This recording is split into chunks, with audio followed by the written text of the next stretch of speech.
हाँ, आज अपन बात करने वाले हैं दिल्ली पुलिस की। और दिल्ली पुलिस की जो वैकेंसी है उसके फॉर्म भी आ रखे हैं और 30 तारीख तक फॉर्म भी भरे जा रहे हैं। तो अच्छा मौका है, 12th पास एग्ज़ाम है, बस थोड़ी बातें जान लो, क्या क्या आवश्यकताएं, किस किस की ज़रूरत है वो जान लो, फॉर्म भर सकते हो। बहुत अच्छी वैकेंसी दिल्ली पुलिस की। और दिल्ली पुलिस के अंदर जो है बेसिकली अपन क्या जानेंगे आज, पहला तो ये जानेंगे कि क्या क्या योग्यता क्वालिफिकेशन चाहिए, इसका क्या सिलेबस है और क्या इसका फिजिकल होता है। कंप्लीट अपन सब्जेक्ट वाइज सिलेबस एक एक टॉपिक पर चर्चा करने वाले हैं। बहुत इजी शॉर्ट एंड स्वीट समझाऊंगा। वैसे बहुत लेंदी है, बहुत बड़ी इसकी पीडीएफ है वो, जो आपको बताइए कि 100 पेज होंगे उसमें, वो अपने काम की नहीं है। जो काम की है कि पहली बात तो एजुकेशन क्वालिफिकेशन क्या चाहिए आपको, तो आप 12th पास होनी चाहिए, फिर समकक्ष भी चल सकते हैं। 12th का एग्जाम अगर दिया भी है तो अभी आप चल जाओगे, जब तक सिलेक्शन होगा, जिस दिन आपके एग्जाम होगा, सिलेक्शन होगा, उस टाइम आपको मार्कशीट चाहिए 12th की बस, तो वो भी कर सकते हो। Male candidate must have a valid, एक मेन चीज़ ध्यान रखना, जो मेल लड़का है कोई भी, समझ लो क्योंकि पूरा इसका इंग्लिश में लिखा हुआ है लेकिन मैं हिंदी में ट्रांसलेट कर दूंगा, उसके पास में ड्राइविंग लाइसेंस होना चाहिए। ठीक है, एक वैलिड ड्राइविंग लाइसेंस होना चाहिए फॉर LMV और जो कि कब तक ड्राइविंग लाइसेंस होना चाहिए, जिस दिन आपका फिजिकल एप्टीट्यूड टेस्ट होगा। मतलब ऐसा मान लो कि जो फिजिकल आपका होना है जिस दिन, जो भी पुलिस, राजस्थान पुलिस कांस्टेबल के लिए जा रहा है, उसके जिस दिन आपका फिजिकल टेस्ट होना, मोटा मोटी इतना समझो, उस समय आपको ड्राइविंग लाइसेंस चाहिए। अभी फॉर्म भरते टाइम नहीं भी है तो कोई दिक्कत नहीं है, ठीक है, अभी होना ज़रूरी नहीं है, लेकिन जिस दिन आपका फिजिकल टेस्ट होगा, ये दौड़ भाग होगी, उस दौड़ भाग के दिन, ठीक है, दौड़ भाग के दिन जो है आपका होना चाहिए। ठीक है, ड्राइविंग लाइसेंस आपके पास में होना चाहिए लड़कों के लिए। ठीक है, फॉर मेल कैंडिडेट। अगर कोई सोचे कि मेरे पास लर्नर लाइसेंस होता है, लर्नर, ये लर्नर लाइसेंस नहीं चलेगा, इज नॉट एक्सेप्ट ऑनली, जो कांस्टेबल का जो भी फॉर्म भर रहा है, लर्नर नहीं चलेगा, जो ओरिजिनल है वही आपका चलेगा, लर्नर लाइसेंस नहीं चलेगा, ये भी आपको ध्यान रखना है। अच्छा, ये LMV लाइट मोटर व्हीकल है बिल्कुल, तो लाइट हैवी नहीं चाहिए, हैवी की जरूरत नहीं है, लाइट मोटर व्हीकल के लिए आपको ये जो है लाइसेंस चाहिए। ठीक है ना, जो होता है ना 4 व्हीलर 2 व्हीलर, जो 4 व्हीलर का लाइट मोटर व्हीकल जो अपन चलाते हैं, हैवी का मतलब ट्रकें वगैरह, वो हैवी लाइसेंस आपको नहीं चाहिए, लाइट मोटर व्हीकल वाला लाइसेंस आपको होना चाहिए। वो भी कब, जब आपका फिजिकल होगा उस टाइम। अगर आप MTS भरते हो, इसमें दिल्ली पुलिस में MTS भी है, तो फिर आप 10th पास या हाई स्कूल के लिए भी भर सकते हो, कोई दिक्कत वाली बात है नहीं। लेकिन मेन चीज़ ये है, ठीक है, वो आपको ध्यान देना है। ठीक है, दिल्ली पुलिस के ध्यान रखना अपन को, सिर्फ आगे उसकी नहीं देखना अपन को। अब मेन चीज़ क्या, पोस्ट कितनी है, तो 7,547 पोस्ट है, 7,547 टोटल पोस्ट है।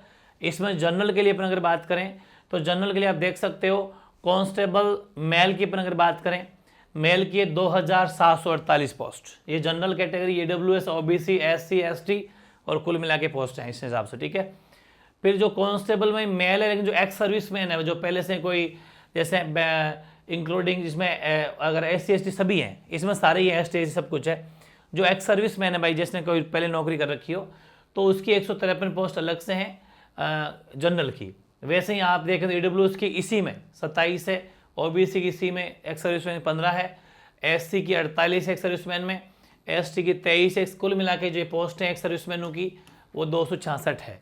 वैसे अगर अपन बात करें कांस्टेबल, जो ओरिजिनल लगभग फॉर्म भरे जाते हैं अपने, वो जनरल में 2,748, जनरल की पोस्ट ज़्यादा है, AWS 488 है, OBC मात्र 258 है, SC की 717 है, ST 242 और कुल मिला के ये 4,453 पोस्ट जो हैं ये आपके नॉर्मली कांस्टेबल जो भर्ती होगा उसके लिए, बाकी एक्स सर्विसमैन के लिए 266 है। और कांस्टेबल इस वन मेल और एक्स सर्विसमैन अगर देखें, कमांडो अलग से वैकेंसी है, ये भी उसमें भी ST सबको मिला मिलू के, उसमें भी जनरल की कमांडो के लिए 152 पोस्ट है, AWS की 27 है, OBC की 14 है, SC 107 है, ST 37, कुल मिला के 337 पोस्ट ये है। फिर अपन बात करें कांस्टेबल फीमेल, लड़कियों के लिए भी वैकेंसी है, 1502 लड़कियों को लेना है जनरल में, 268 लड़कियों को लेंगे AWS की, OBC की 142 लड़कियां और SC की 429 और आपके ये जो है ST की 150, कुल मिला के लड़कियों के लिए 2,491 पोस्ट, 2491 कुल मिला के पोस्टें आपकी हो जाएगी, 7,547 पोस्टें हैं, ये ध्यान रखना है। जनरल की कुल पोस्ट इसमें से 4,555 है सब मिला के। इससे वैसे खैर क्या मतलब है आपको, तो इससे मोटा मोटी अपने हिसाब से एडजस्ट कर लेना कि आप किस कैटेगरी में आते हैं और क्या मामला है, तो उस हिसाब से आपकी पोस्टें भी है, ठीक पोस्टें हैं, ऐसी बात नहीं, आराम से आप इसकी देख सकते हो। अब बात आती है थोड़ी बहुत एज की, तो इतना मोटा कुछ भी नहीं देखना, खास खास बातें बता देता हूँ। एज लिमिट क्या है, एज 18 से लेके 25 तक है मेल बेसिकली। 18 से 25 साल आपकी उम्र होनी चाहिए। 18 से छोटे फॉर्म नहीं भर सकते, सीधी सी बात है, और 18 से 25 तक का होना चाहिए। उसमें भी एक कंडीशन है, क्या कंडीशन है कि जो गणना होगी वो एक साथ से होगी। मतलब जो जुलाई का महीना था ना, इसी अपने 2023 का, 1/7/2023 से आपकी मतलब उससे उसके पहले पहले जितना भी आप उम्र के हो गए हैं वो वहां तक की काउंटिंग होगी। मतलब आप कितने साल के हो गए, उसमें एक कंडीशन है कि आपका जन्म जो 1998 से पहले का नहीं होना चाहिए, मतलब मोटा मोटी ये मान लो, और 2005 के बाद का भी नहीं होना चाहिए।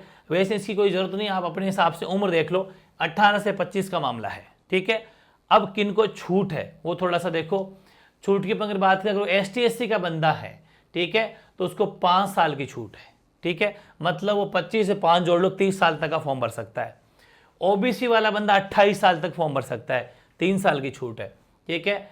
फिर जो स्पोर्ट्स पर्सन है कोई भी, बस इतना सा देखना है, स्पोर्ट्स पर्सन जिसके पास में नेशनल या स्टेट लेवल का सर्टिफिकेट होना चाहिए, तो वो उसको भी 5 साल की छूट है, ठीक है। फिर स्पोर्ट्स पर्सन जो भी नेशनल स्टेट लेवल का होता है, इसमें हुए कंट्री इंटरनेशनल लेवल का, अगर इंटरनेशनल लेवल का भी अगर उसने कोई ले रखा है, उसके अपन बात करें ST SC में, दोनों लाइनें सेम है वैसे, लेकिन वो आपके जनरल, AWS, OBC उनके लिए। ST SC कोई बंदा है तो उसको 10 साल की छूट है, बाकी चीज़ वही है। मतलब स्पोर्ट्स पर्सन कोई भी हो, अगर वो स्पोर्ट्स पर्सन नेशनल या स्टेट लेवल का, इंटरनेशनल लेवल का कोई सर्टिफिकेट उसके पास में, 10 साल की छूट है।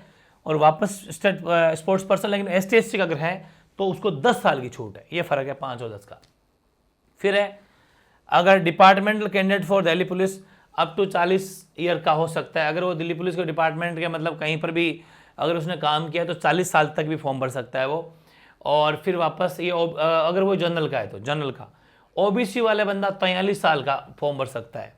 ST SC का बंदा 45 साल का, अगर उसने वो मतलब डिपार्टमेंट में हो, दिल्ली पुलिस के कोई डिपार्टमेंट में कोई काम किया हुआ हो या फिर कोई उसका बंदा हो, तो उसके लिए छूट है ये, ठीक है ना, ध्यान रखना। और बाकी हैं आपके ये सन और डॉटर, अगर दिल्ली पुलिस में काम करने वाले जो भी कर्मचारी हैं उनके बेटे और बेटियों को अलग से छूट है। वो 29 साल तक फॉर्म भर सकते हैं, वो चाहे किसी भी कैटेगरी के हो, जनरल, ST, OBC किसी भी कैटेगरी को, वो 29 साल तक फॉर्म भर सकते हैं। जबकि बाकी सभी बेचारों को 18 से 25 साल ही है। हालांकि OBC 28 पहुंच जाती है, ST SC तो खैर वैसे भी है, लेकिन यहाँ नुकसान किसको हो सकता, मतलब फायदा है कि जो जनरल का बंदा है वो 29 साल तक, अगर उसके पापा मम्मी कोई भी दिल्ली पुलिस में नौकरी करते हैं तो 29 साल तक फॉर्म भर सकता है। ये अलग ही झंझट है इस दिल्ली पुलिस का, अलग सी सिस्टम है। कोई एक सर्विसमैन है, वो UR मतलब जनरल का, AWS का है, तो 3 साल after deduction of the military service, अगर कोई सर्विसमैन है तो उसको 3 साल की उसको भी अलग से छूट है। तो ये सब बातें खैर ये कोई बात नहीं। और एक सर्विसमैन OBC का है, ठीक है, तो 6 साल की है। और एक सर्विसमैन मतलब ये थोड़ा रिलैक्सेशन है, 3 साल का, 8 साल है। और जो विडो मतलब जो कि कोई होती है ना जिसके हस्बैंड की डेथ हो जाती है, या फिर कोई डाइवर्स है, तलाक वगैरह, ये जितना भी है, या कोई जुडिशियल सेपरेटेड वुमेन है, रीमैरिड कर रखी है, ये सब इनको 5 साल की छूट है, ठीक है। ये सब बातें हैं, इनको थोड़ी एक्स्ट्रा छूट मिल जाती है। तो ये उम्र का मामला है। बाकी मोटा मोटी 18 से 25 है, और ये मेरे हिसाब से इतने से काम हो जाएगा आपका, तो ठीक है ना। ओके, आगे देखें, अगर आपके पास में कोई NCC का सर्टिफिकेट है तो आपको फ़ायदा है। अगर NCC का C सर्टिफिकेट है तो आपको 5% की छूट है, मतलब आपके एग्जामिनेशन में आपको 5% मार्क्स ऐसा मान लो कि प्लस हो जाएंगे। B सर्टिफिकेट में 3% और A में आपको 2%, ठीक है, अकॉर्डिंग टू आपका पेपर उसमें मिल जाएंगे। बाकी अपने कोई वो मतलब का नहीं है। यहाँ पर अगर अपन बात करें तो ये हाँ, ये बेनिफिट एक्स सर्विस में नॉट अवेलेबल एक्स सर्विस, उनके लिए बेनिफिट नहीं मिलेगा। ये सब बातें खैर कोई दिक्कत की बात नहीं है। और तो आप देखेंगे तो मेरे हिसाब से और कोई खास नहीं, ठीक है, ये आपको देखना है। Weight and additional marks weightage, ये तो खैर डिग्री, पोस्ट ग्रेजुएशन, अगर आपने डिप्लोमा कुछ कर रखा है तो इसमें भी है। हाँ, अगर कुछ हम डिप्लोमा एक्स्ट्रा कुछ स्टडी कर रखी है तो फिर आपको ये थोड़ी बहुत छूट है, जो शायद बहुत ही कम लोगों के पास होती है। अगर आपने डिक्टेशन मार्क ले रखे हैं तो 5% मिल जाएंगे। अगर यूनिवर्सिटी में कहीं पढ़ाई कर रखी है आपने और डिग्री ले रखी है तो आपको 5% है। फर्स्ट क्लास आए हो मतलब 60% तक आए हो तो आपको 4% है। 60 मतलब 59%, 50, 55, 58, 59 तो 3%, और मात्र पास हुए हो 33, 35, 40% 2% आपको इसमें मिल जाते हैं। ये कुछ खास बातें थी। और ओरिजिनल सर्टिफिकेट होना चाहिए आपके पास में, खैर वो तो खैर है, ये सब कॉमन सेंस की बात है, नॉर्मल सी। अब ये बात है फॉर्म भरने की फीस क्या है। तो देखो जो ST/SC का बंदा है, ST का बंदा या SC का बंदा या फिर एक्स सर्विसमैन, इनसे कोई फीस नहीं ली जाएगी, 0 रुपीज, कोई फॉर्म फीस नहीं है। 100 रुपये लगेंगे मात्र। अगर कोई बंदा जनरल, OBC और EWS का है तो उसको 100 रुपये लगेंगे, बाकी सब फ्री है, ठीक है, ये ध्यान रखना। और बाकी आपको बताइए ऑनलाइन हो जाएगा, उसमें कोई दिक्कत नहीं है। 30/9/2023 तक आप भर सकते हो, रात की 12 बजे तक, ठीक है, सिंपल सी बात है, खैर कोई दिक्कत नहीं है, ठीक है। हाँ, एक छोटी सी बात ये देख लो, अगर आपने कोई गलती करी है तो करेक्शन में 200 रुपये लग जाएंगे एक बारी, फिर एक मौका और देती है ताकि अच्छा खासा कलेक्शन मिल जाए पैसों का, ठीक है, ये बड़ा दिमाग है इनका। आपसे फीस 100 रुपये लेंगे और बाकी ST/SC जो भी बंदे हैं, गलती कोई भी करो, 200 रुपये आपकी फीस लगेगी। और फिर सेकंड टाइम और सुधारना चाहते हो तो 500 रुपये आपको फीस देनी पड़ेगी, ये भी आपको बात समझने वाली है। फिर आप करते हैं एग्जामिनेशन का स्कीम क्या है, तो सीधी सी बात है, जैसे राजस्थान पुलिस कांस्टेबल का भी ऑनलाइन एग्जाम होता है तो इसका भी कंप्यूटर बेस्ड CBT है, ये भी ठीक है, कंप्यूटर बेस्ड एग्जाम होगा, CBE मान लीजिए, बात एक ही है। तो ये आपका टेस्ट होगा और उसके बाद में आपका फिजिकल टेस्ट होगा, जिसको अपन P या MT बोलते हैं, फिजिकल एंड्योरेंस या फिर मेजरमेंट टेस्ट, जिसमें लंबाई चौड़ाई सीना वीना सब नापते हैं। ये सिंपल सी बातें हैं और कुछ भी खास नहीं है, बस ये ध्यान रखना है कि ऑब्जेक्टिव टाइप मल्टीपल क्वेश्चन होंगे, 100 क्वेश्चन होंगे, 100 मार्क्स होंगे। खैर तो अपन आगे बातें कर ली, ये जरूर ध्यान रखना, 100 क्वेश्चन 100 नंबर, ठीक है। बाकी तो इसमें कोई खास बात आपको नहीं देखनी, बस खास देखनी है। फिर ये है आपका सिलेबस, ये सिलेबस है मैंने आपका, इसमें GK करंट अफेयर मिला के आपके 50 क्वेश्चन आएंगे, मतलब 7-8 क्वेश्चन 10 क्वेश्चन करंट के मान लो, बाकी 40-42 क्वेश्चन आपके GK का आएंगे और कुल मिला के 50 क्वेश्चन 50 नंबर का ये होगा। रीजनिंग 25 क्वेश्चन 25 नंबर, झंडे गाड़ देने, सारी रीजनिंग है। रीजनिंग नॉर्मली जो अपने पढ़ते ही हैं हर एग्जाम में, वो सारी रीजनिंग इसके अंदर आती है, कोई भी टॉपिक में छोड़ना बेस्ट रहेगा। न्यूमेरिकल एबिलिटी मतलब मैथ्स है, मैथ्स 15 नंबर की है, 15 क्वेश्चन 15 नंबर है, ठीक है। और कंप्यूटर इसके अंदर 10 क्वेश्चन आते हैं 10 नंबर के। बेसिकली उसमें क्या आता है कि कंप्यूटर फंडामेंटल है, MS एक्सेल है, MS वर्ड है, कम्युनिकेशन है, इंटरनेट है, WWW and web browser etcetera, जो ये वेबसाइट वगैरह होती है नॉलेज होना चाहिए। WWW की फुल फॉर्म वगैरह जो होती है ना, बिल्कुल वो सब कुछ, वाईफाई वगैरह वगैरह, इनकी सबकी वो लैन वैन सब ये अपन को पढ़ना है। कॉमन सी कंप्यूटर का तो मैंने यही सिलेबस लिख दिया आपके, ठीक है, ये आपको पढ़ना है। वैसे थोड़ी बहुत और बात करूंगा आगे। बाकी इसमें नेगेटिव मार्किंग है, 0.25 का मतलब 1/4 नेगेटिव मार्किंग है, जो राजस्थान पुलिस कांस्टेबल में भी होती है, इसमें भी सेम है। पेपर दोनों भाषाओं में आएगा, कोई दिक्कत वाली बात नहीं है, ठीक है, ओके। फिर बात करते हैं सिलेबस की। सिलेबस थोड़ा सा देख लो, GK का सिलेबस क्या है, रीजनिंग का सिलेबस क्या है, मैथ्स का सिलेबस क्या है और आपके कंप्यूटर का सिलेबस क्या है, ठीक है। मैं बात करूं GK की, तो GK में कोई लोड नहीं लेना ज़्यादा, इसमें दोनों मिक्स में लिख दिया यहाँ पर कि क्वेश्चन देखिए, यहाँ से देखिए अपन तो जनरल अवेयरनेस के क्वेश्चन आएंगे आपके बेसिकली, ठीक है, GK जो बोला जाता है। इसमें क्या आएगा कि नॉलेज ऑफ करंट, अच्छा ये तो पहले करंट दे दिया, करंट इवेंट है सच में, ये इसको मत देखो आप, कोई नॉर्मल सी बात है, आपको देखना चाहिए यहाँ से, देखो यहाँ से क्वेश्चन शुरू हो रहा है, मतलब कि यहाँ तक तो करंट ही है आपका। करंट में तो क्या था आपको पता ही है, इंडिया केयर, स्पोर्ट्स एक्टिविटी वगैरह इसमें आ जाती है। यहाँ से शुरू होगा हिस्ट्री है, कल्चर है, ज्योग्राफी है, इंडियन इकोनॉमी है, जनरल पॉलिटी है, इंडियन कॉन्स्टिट्यूशन है, मतलब भारतीय संविधान है, साइंटिफिक रिसर्च एक्सेट्रा इसमें आ जाते हैं। और this question will be does not required special study for any, मतलब कोई अलग से फुल ज़्यादा लोड लेने की जरूरत नहीं है। 10 लेवल का सिलेबस ये देखिए साफ लिखा हुआ है कि the question paper shall be matriculation, मतलब 10वीं लेवल का पेपर होता है, ज़्यादा डीप नहीं जाना होता, ऊपर से पढ़ना होता, कांस्टेबल ही है, ठीक है।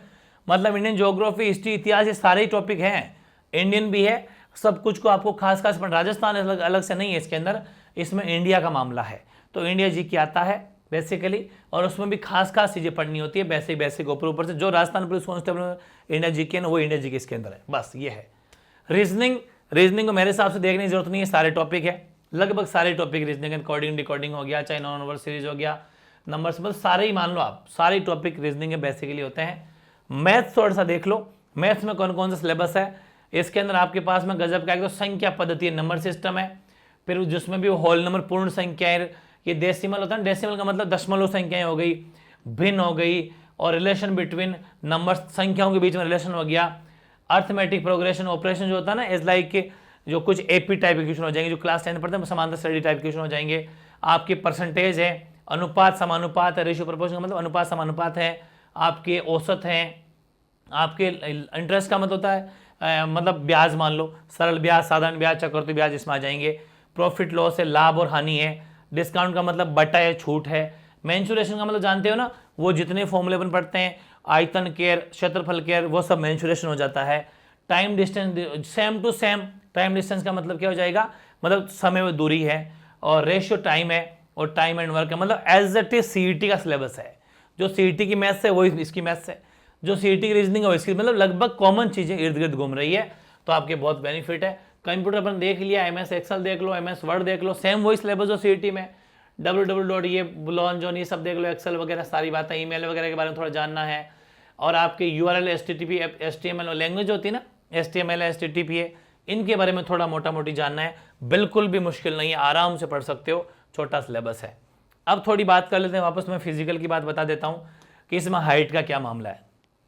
इधर मैंने कैटेगरी लिखी है, इधर मैंने मेल लिखा है, इधर फीमेल, किसको कितना कितना चाहिए। अगर कोई बंदा जनरल ओबीसी या एससी या ईडब्ल्यूएस का है तो उसकी हाइट 170 सेंटीमीटर होनी चाहिए, और अगर मेल है तो मेल की 170 सेंटीमीटर हाइट होनी चाहिए, और फीमेल की 157 सेंटीमीटर हाइट होनी चाहिए। अगर कोई पहाड़ी एरिया का, हिली एरियाज का अगर है, तो हिली एरियाज की मैं अगर बात करूं तो मेल को 165 सेंटीमीटर हाइट चाहिए, और आपके फीमेल को 155 सेंटीमीटर हाइट चाहिए। एसटी का कोई तो 165 male 155 female. Delhi police staff की जो सन्स या डॉटर्स हैं उनकी हाइट 165 या फिर 152, मतलब जो दिल्ली पुलिस में काम करने वाले बेटे, जिनकी बेटे बेटियां, चाहे मम्मी पापा में से कोई भी हो कर्मचारी है, तो उनके बेटों को अलग से छूट है, ये इसका सिस्टम अलग ही है ये, ठीक है। और मेल के लिए चेस्ट 81 का, गर्ल्स में तो चेस्ट है नहीं, लेकिन मेल को जो है चेस्ट जो है ना बेसिकली 21 सेंटीमीटर का सीना होना चाहिए। ये कुछ बेसिक सी बातें थी, बहुत ईजी। और बाकी आपको पता ही है कि एग्ज़ाम कब हो रहे हैं, तो 14 नवंबर जो बाल दिवस है, चिल्ड्रंस डे, वहाँ से शुरू हो जाएंगे एग्ज़ाम, क्योंकि एक दिन में तो होने नहीं है, बहुत ज़्यादा लाखों करोड़ों फॉर्म भरे गए, तो एग्ज़ाम आपके चलते रहेंगे, काफ़ी जितने दिन तक चलते हैं वो उनका सिस्टम है। लेकिन 14 नवंबर से एग्ज़ाम स्टार्ट हो जाएंगे, और फॉर्म कब से कब तक भरे जा रहे हैं मैंने बता दिया कि 1 तारीख से भरना शुरू होता है, अभी तो 30 सितंबर तक फॉर्म भरे जाएंगे। आराम से आप जो है फॉर्म भर सकते हो, कोई दिक्कत नहीं है। 100% तैयारी करो, दिन रात एक कर दो, झंडे गाड़ सकते हो। सिलेबस वही सेम कॉमन है, सीईटी वाला सिलेबस इसमें है, वही राजस्थान पुलिस कांस्टेबल सिलेबस, मतलब लगभग बातें सेम ही इर्द गिर्द घूम रही है।